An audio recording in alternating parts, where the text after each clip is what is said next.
परळी नगर परिषदच्या निवडणुकीच्या निमित्ताने कार्यकर्त्यांचा आपण हा मेळावा आयोजित केलेला आहे।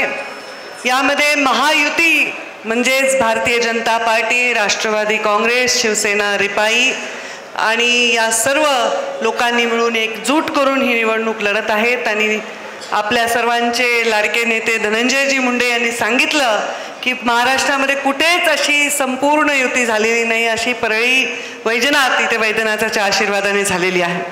या संयुक्त प्रचार सभेला मंचावर उपस्थित आपल्या सर्वांचे लाडके नेते, माझे मोठे भाऊ आणि या परळीमधील या निवडणुकीच्या प्रचाराचे धुरा ज्यांनी स्वतःच्या खांद्यावर घेतली आहे ते धनंजय मुंडे, आमच्या मंचावर उपस्थित आमच्या शहराच्या अध्यक्षा उमाताई समशेट्टी, राष्ट्रवादीचे शहराचे अध्यक्ष भैया धर्माधिकारी, मंचावर उपस्थित शिवसेनेचे प्रमुख व्यंकटेश शिंदे, रिपाईचे प्रमुख सचिन कागदे, आमचे ज्येष्ठ सर्व मार्गदर्शक म्हणजे जुगल किशोरजी लोहिया, विकासरावजी डुबे, मंचावर उपस्थित आता बिनविरोध ज्यांची निवड झाली त्या जयश्री मुंडे, शांतीलालजी जैन आमचे मोठे बंधू, इथे मंचावर उपस्थित सुरेश टाक, विजयजी वाकेकर आमच्या बँकेचे डायरेक्टर, वैजनाथराव सोळंके, निळकंठ चाटे, संदीप लाहोटी, विनोद जगतकर, शेख तय्यब, इथे उपस्थित सर्व मान्यवर आणि सर्वात महत्त्वाचा मंचावर ज्यांची उपस्थिती आहे त्या आपल्या नगराध्यक्ष पदाच्या उमेदवार पद्मश्री धर्माधिकारी आणि सर्व नगरपालिकेला उभे असलेले शिवसेनेचं कमळाचं आणि घड्याळीचं चिन्ह घेऊन उभे असलेले सर्व माझे उमेदवार। सर्वप्रथम मी पद्मश्री बाजीराव धर्माधिकारी यांना ॲडव्हान्समध्येच आज शुभेच्छा देते की पूर्ण मला विश्वास आहे की या परळीच्या नगराध्यक्षा म्हणून त्या लवकरच आपल्या कामाची जबाबदारी स्वीकारतील।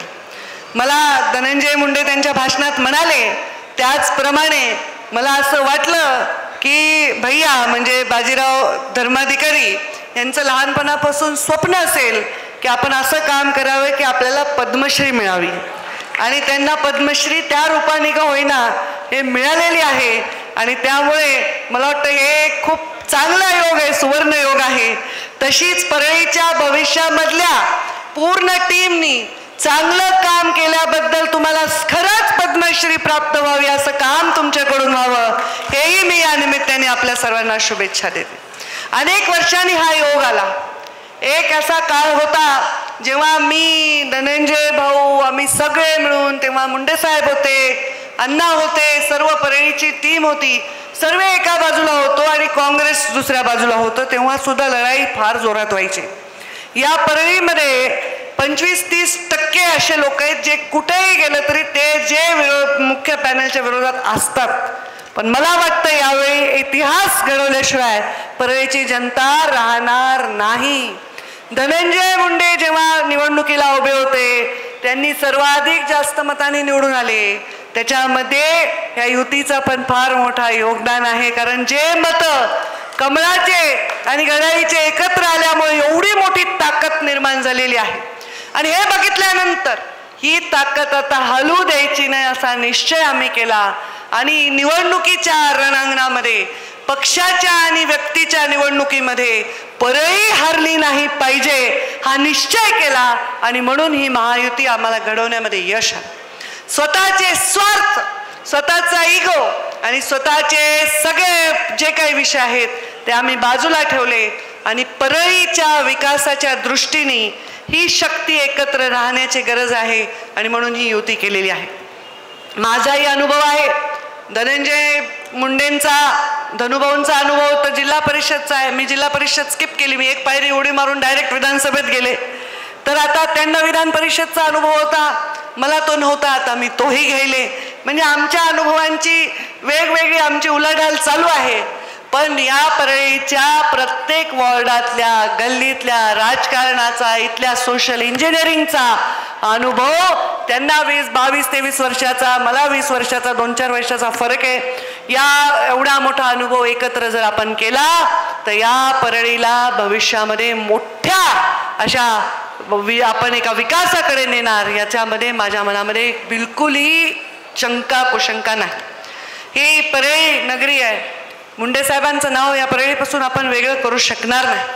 या परळीमध्ये मुंडे साहेबांनी जसं इथे जन्म घेतला आणि इथेच शेवटचा श्वास घेईपर्यंत काम केलं, तसंच या परळीच्या विकासाच्या साठी सर्वतोपरी त्याच्या विकासाच्या पाठीमागे उभे राहायची माझी भूमिका आहे. मी आमच्या पद्मश्रीजींना म्हणेन, भैयाला म्हणेन की आपण जेव्हा नगराध्यक्ष व्हाल एक आगळा वेगळा आदर्श असा आपल्या परळीच्या लोकांना आपण घालून देऊ आणि प्रत्येक गोष्टीला उत्तर फक्त आणि फक्त कामाने देता येत असतं. शब्दाने शब्दाला उत्तर देऊन काहीच मिळत नाही, पण कामाने उत्तर देऊन आपण या परळीचं महाराष्ट्रामध्ये एक विकासात सगळ्यात अग्रेसर असं शहर हे नाव करण्यासाठी हा मोठा संगम हा अत्यंत महत्त्वाचा होता. मी जेव्हा पहिल्यांदा आमदार झाले तेव्हा मला वाटतं पृथ्वीराज बाबा मुख्यमंत्री होते आणि नगरोत्थानाची नवीन योजना आली होती. परळीनी कधी मला फंड तरी किती होता तेव्हा फंड नव्हता. लोक लाख 2 लाख फंड मागायचे आणि त्याच्यातच खुश व्हायचे. आता मीच बिघडवलं, पुन्हा ग्रामविकास मंत्री झाल्यावर 2 कोटी दिले तरी पुन्हा कमीच वाटायलेत लोकांना. पण तेव्हा आमच्याकडे फंडही 50 लाख रुपये होता. 2 कोटी 3 कोटी फंड नव्हता आमदारांना. आणि त्यावेळी 40 कोटी नगरोत्थानमध्ये आले. हे खूप मोठा परळीच्या दृष्टीने महत्त्वाचं पाऊल होतं. त्यामुळे परळीचा चेहरा मोहरा बदलला. हे पाहिजे परळीमध्ये मी वाढले, धनंजय इथेच वाढले. या परळीच्या सरस्वती विद्यालयात माझं शिक्षण झालं. पहिलं शिक्षण तर जिल्हा परिषदच्या शाळेत झालं. सायकलवरून ट्युशनला, सायकलवरून शाळेला, सायकलवरून मैत्रिणींच्या वाढदिवसाला, कशालाही या परळीमधून प्रत्येक रस्त्यावरून मी फिरलेली आहे. या परळीचं ते रूप पालटावं हेच स्वप्न घेऊन आमदार झाले होते, हेच स्वप्न घेऊन मंत्री झाले. पण असं झालं की मी मंत्री झाले आणि तुम्ही नगरपालिका दणकवून आमची पाडली. त्यामुळे जे परळीसाठी मला करायला शक्य होतं ते करता आलं नाही. म्हणून हा विषयच आम्ही आता बाजूला केला आहे की आपण जर एकत्र निवडणूक लढलो तर विकास जिंकेल ही भावना आमच्या मनामध्ये आहे आणि तो विकास जिंकवण्यासाठी आम्ही एकत्र निवडलो. आता त्यांच्या काही खास गोष्टी आहेत, आमच्या काही खास गोष्टी आहेत. ह्या 2 खास गोष्टी एकत्र झाल्यानंतर किती परळीच्या दृष्टीने खास असे निर्णय होतील याचा आपण कल्पनाही करू शकत नाही. परळीमध्ये माझा पहिल्यांदा निधी आला होता. परळीच्या नगरोत्थानाच्यासाठी नगरविकासच्या माध्यमातून पहिलं काम जुगलसेठला आठवत असेल हे आपण मुस्लिम एरियामध्ये दिलं होतं. 5 कोटीचा रस्ता. कारण मी प्रचाराला जायचं, मला वाटायचं किती नाल्या वाहिलेल्या आहेत, रस्त्यावर चिखल आहे, डास आहेत, पूर्णपणे विकासाची गरज या माझ्या मुस्लिम बांधवांना आहे. पहिलं काम तुम्हाला आठवत आहे का जुगलसेठ, आपण तिथे बंगल्यावर केलं का पहिल्यांदा रस्ता कन्याशाळेच्या पलीकडे जाऊन, तर हे काम केलं. पहिला विकासाचं काम करत असताना आपण काळतराई मंदिरापासून काम करायला सुरुवात केली. या परळीमधला महत्त्वाचे जे रस्ते आहेत, मुंडे साहेब असताना, भुजबळ साहेब PWD मंत्री असताना हा रस्ता मंजूर झाला होता, जो इटके कॉर्नर पासून ते आता आपल्या गरुड चौकापर्यंत हे रस्ते मंजूर झाले. नगरोत्थानमध्ये या परळीमधले टावरचे वगैरे सगळे महत्त्वाचे रस्ते केले. त्याच्यानंतर धनंजय पालकमंत्री झाले आणि धनंजय धनुभाऊनी त्या काळामध्ये नगरपालिकेची सत्ताही त्यांच्या होती. त्यांनी मला वाटतं पाणी पुरवठ्याच्या वगैरे योजना राबवल्या. यामध्ये माझी अशी सूचना असेल, माझी अशी विनंती असेल की जोही नगरसेवक निवडून येईल त्यांनी त्याच्या नगरसेवक म्हणून त्याच्या वॉर्डामध्ये रोज जनता दरबार घ्यायला पाहिजे. रोज सकाळी नळाला पाणी आलंय का नाही हे बघितलं पाहिजे. मला आठवतं जेव्हा मी पालकमंत्री होते सुरुवातीच्या काळामध्ये जुगलसेठ आपण नगराध्यक्ष होते, तर कुठे जर मी रस्त्याने चालले आणि पाईप वाया गेला की मी तिथंच थांबून म्हणायचे इथे पाणी वाया चाललं. कुठे पाणी नसेल तिथल्या तिथे निकाल लावण्यासाठी नगरसेवकाचा रोज संपर्क, जसा आहे भावड्यांचा ना, खूपच तुमचं सगळे नाव घेतात भावड्याचं, खूप मोठं भावड्याच म्हणतात आता सगळे, कंसात नाव सुद्धा पेपरमध्ये तेच लिहिलेलं आहे. तर खूप अरे पवन आमचा म्हणतो, पवन मुंडे सकाळी सकाळी डुक्कर नेलंय आमच्या दारीत, लोक येतात.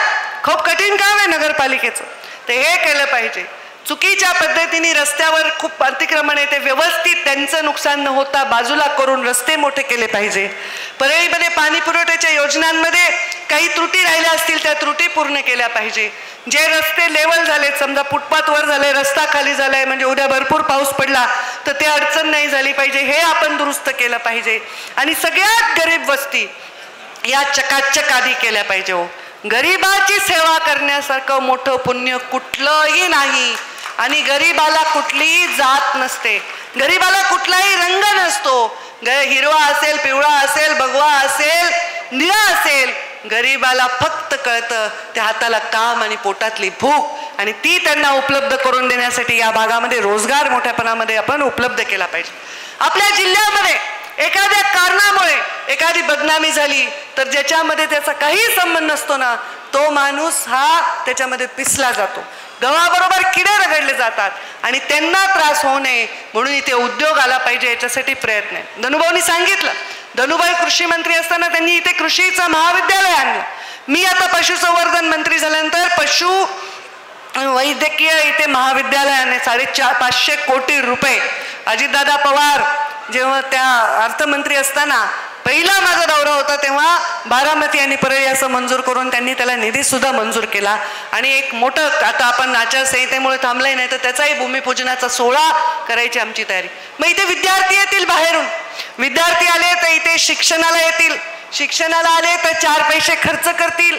मार्केटमध्ये म्हणजे लोकांना छोट्या छोट्या गोष्टी, पेईंग गेस्ट म्हणून कोणी राहील, कोणी जसं एखादं शैक्षणिक शहर असतं तसं वातावरण इथे आपण निर्माण करू शकू. आपल्या कधी कधी मला वाटतं की आपसातल्या संघर्षामुळे सुद्धा विकास खूप वेळा लटकून राहतो, लांबून राहतो, ते सुद्धा आपण टाळण्याचा प्रयत्न करू. सामान्य माणसाची, गरिबाची सेवा करण्यासाठीच आम्ही राजकारणात आहोत. मुंडे साहेबांनी सर्व वैभव माझ्याकडे असताना मला लोटलंय कष्टामध्ये. त्याचं कारणच हे आहे की जो अंतिम आहे, जो सगळ्यात शेवटचा माणूस आहे, त्याच्यापर्यंत विकास पोहोचला पाहिजे आणि तो पोहोचवण्यासाठी काम करणं आमचं कर्तव्य आहे. या भागामध्ये कोणतीही मस्जिद असेल तिचाही विकास तेवढ्याच पद्धतीने, तिच्या आजूबाजूचा. मला आठवतं मी मागच्या वेळी एकदा खूप एक नालीचं पाणी चुकून म्हणजे पाईप वळल्यामुळे मस्जिदीत जात होतं, तेव्हा तिथे थांबून तो विषय मिटवला. म्हणजे प्रत्येकाचं जे धर्माचं मोठं स्थान आहे, जिथं त्यांचा एखादा बौद्ध विहार आहे, इथे एखादा मंदिर आहे, या सगळ्या गोष्टींचा समान पद्धतीने त्यांचा सन्मान करून तिथे विकास केला जाईल. आमच्या वैद्यनाथ मंदिर 12 ज्योतिर्लिंगांपैकी एक मंदिर आहे. तीर्थक्षेत्राच्या विकासासाठी मागच्या नगरपालिकेत जेव्हा आपण एकमेकांच्या विरोधात उभे होतो धनुभाऊ, तेव्हा ते आम्ही GR काढला होता आणि नंतर मी मंत्री नसल्यामुळे त्याच्यामध्ये मला काही फार रोल करता आला नाही. पण आता त्याच्यात अजून पैसे धनुभाऊच्या काळात त्यांनी आणलेत आणि आता त्याचं काम जोरात झालं पाहिजे. अत्यंत स्वच्छ कारभाराने ते काम झालं पाहिजे, चांगल्या कॉन्ट्रॅक्टरने ते काम केलं पाहिजे. आणि खरंच परळीचं, मी मध्य प्रदेशमध्ये काम केलं, उज्जैनच्या धर्तीवर विकास झाला तर याचाही परिणाम आपल्याच लोकांवर होतो. आता वैद्यनाथ कारखान्याला अनेक अडचणीला आम्ही सामोरं गेलो. कारखाना बंद राहिला तर मार्केट थंड पडत होतं. मार्केटमध्ये म्हणजे आमचे विजय वाकेकर सांगतात एक शब्द आहे, काय मार्केटमध्ये काय शब्द आहे तुमचा मारवाड्यांचा? उलाढालला नाही, काहीतरी वेगळा शब्द वापर, क्या? रोटेशन. मार्केटमध्ये रोटेशन कमी होतं. पण आता दुर्दैवाने माझ्या हातात राहून कारखाना चालू झाला आहे आणि या बीड जिल्ह्यामध्ये कोणी भाव देईल त्याच्यापेक्षा जास्त भाव द्यायचा आम्ही निर्णय घेतला आहे. आणि त्यामुळे पैसा तो तुमच्याच खिशात येणार आहे. शेतकऱ्याकडे पैसा आला तर तो कुठे येईल? परळीच्या बाजारपेठेत येईल, कपडे खरेदी करेल, बस्ता बांधेल, धान्य घेईल, हॉटेलमध्ये जाईल, लेकराला काही घेईल, तर हा सगळा पैसा या मार्केटमध्ये येणार आहे. बस झाला, आता नुकसान आता परळीचं कधीही होणार नाही. परळीचा आता फक्त आणि फक्त नफा होईल आणि फक्त परळीचा विकास होईल. असंच काम करण्यासाठी ही युती झालेली आहे. या महायुतीमध्ये जसं धनुभाऊनी पण सांगितलं की या महायुतीमध्ये तुम्ही चिन्ह, तुम्हाला ज्या चिन्हांची सवय तेच दाबाणार आहे. आता तुम्हाला सवय एक तर घड्याळ, कमळ, आणि आमची शिवसेनेची युती तर आजन्म म्हणजे धनुष्यबाण ही युती तर जुनीच आहे. आता आमची तिघांची झाली, पुन्हा रिपाई आमच्या बरोबर गेले 10 वर्ष झाले सदैव परळीमध्ये युतीमध्ये आहे. आणि हे सगळे चिन्ह तर त्यांनी मला वाटतं एका ठिकाणी घड्याळ दोन्ही ठिकाणी घेतलेलं आहे. त्यामुळे घड्याळ आणि कौन सा चिन्ह, ये कमल वालों को घड़ी दबाना आसान नहीं, थोड़ा आप जरा याद करके जाओ. पंकज ताई का और धनुभाऊ का चेहरा सामने रखो, क्या घुमाएंगे, दबाएंगे? कमल, घड़ी, कमल और बाण, ये सब में एक ही चेहरा देखो, परली के विकास का चेहरा देखो, आणि हा विकास होईल. आणि ज्यांनी ज्यांनी फॉर्म वापस घेतले मी त्यांचं अभिनंदन करते, त्यांनी आम्हाला समर्थन दिलं त्यांचं अभिनंदन करते आणि त्यांचे हात जोडून आभार मानते. कारण काही लोकांना उमेदवार उमदा असून सुद्धा आम्हाला देता आलं नाही. खूप वाईट वाटलं की याला नाही द्यायचं त्याला द्यायचं, पण जे काही आमचे गणित आम्हाला बसवता आले ते आम्ही बसवलेले आहेत. त्यामुळे काही लोकांना नाही संधी मिळाली त्यांना पुढच्या निवडणुकांमध्ये वेगवेगळ्या ठिकाणी आम्ही नक्कीच संधी देऊ. आणि एवढं मात्र मी माझ्या वतीने सांगेन, धनुभाऊ पण सहमत होतील की विकास करताना ज्यांनी आत्ता माघार घेतली आहे त्यांच्या गल्लीतल्या विकासाला पहिलं प्राधान्य देऊ, म्हणजे त्यांच्या सुद्धा पाठीवर एक शाबासकीची थाप आपण दिल्यासारखी होईल. एवढे या निमित्ताने सांगते. फार भाषण मी करणार नाही. धनुभाऊंनी अत्यंत विस्तृत मार्गदर्शन केलंय. 6 निवडणुका बीड जिल्ह्यातल्या लागलेल्या आहेत. मला माजलगावच्या सभेला जायचं आहे आणि पूर्ण जिल्ह्यामध्ये फक्त इथंच युती आहे, तिथं आम्हाला एकमेकांच्या विरुद्ध भांडायचं आहे. त्याच्यामुळे तिकडे मला जाऊन आज कार्यक्रम आहे. तर आपण सर्वजण हात जोडून विनंती करते, ही आमची युती यशस्वी करा, ही महायुती यशस्वी करा. आणि परळीच्या विकासामध्ये पहिल्यांदा असं होईल की आम्ही दोघं मिळून लक्ष घालू. तर धनंजय मुंडेंचे प्लस पॉईंट असतील, काय माझे मायनस असतील तर ते कव्हर करतील, त्यांचे मायनस पॉईंट असेल तर मी म्हणेल हे राहू द्या ते करा. तर एकमेकांना आमचं धाक लावून आम्ही तुमच्यासाठी चांगलं काम नक्कीच या निमित्ताने करू असं या निमित्ताने सांगते आणि माझ्या वाणीला मी विराम देते. धन्यवाद. जय हिंद, जय महाराष्ट्र.